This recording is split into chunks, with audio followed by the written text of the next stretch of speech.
Mumbai Indians যখন 5টা ম্যাচের মধ্যে 4টে ম্যাচ হেরেছিল, তো অনেকেই বলেছিল এবারের আইপিএলে নাকি তারা কোয়ালিফাই করতে পারবে না। কিন্তু পরপর 4টে ম্যাচ জিতে কিন্তু এখন পয়েন্ট টেবিলে 3 নম্বরে। দারুণ কামব্যাক করছে কিন্তু তারা। আর আমরা 2015 সালেও দেখেছি, যেখানে 6টা ম্যাচের মধ্যে কিন্তু 5টা ম্যাচ হেরেছিল, তারপরে তারা ট্রফি জিতেছিল।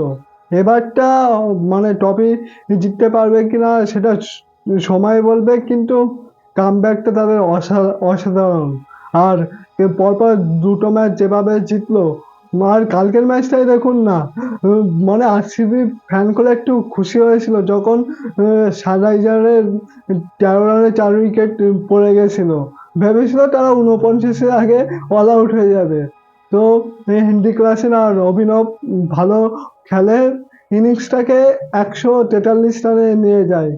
তারপর তো মুম্বাই ইন্ডিয়ান্স ব্যাটিংটা আমরা দেখলাম কিভাবে রোহিত শর্মা খেললো, সূর্যকুমার যাদব খেললো, দারুণ ইনিংস খেললো তারা। আর রোহিত শর্মা পরপর দুটো ম্যাচে কিন্তু আমরা হাফ সেঞ্চুরি দেখতে পেলাম। আর মুম্বাই ইন্ডিয়ান্সের এখন কিন্তু সবাই ফর্মে।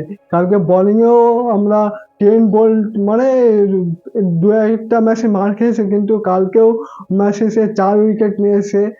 দীপক চাহারও উইকেট পাচ্ছে, আর বুমরা তো ভালোই করছে। আর আমাদের রোহিত শর্মাও কিন্তু পরপর দুটো হাফ সেঞ্চুরি করলো। জানি না তারা প্লে অফসে কোয়ালিফাই করতে পারবে কিনা।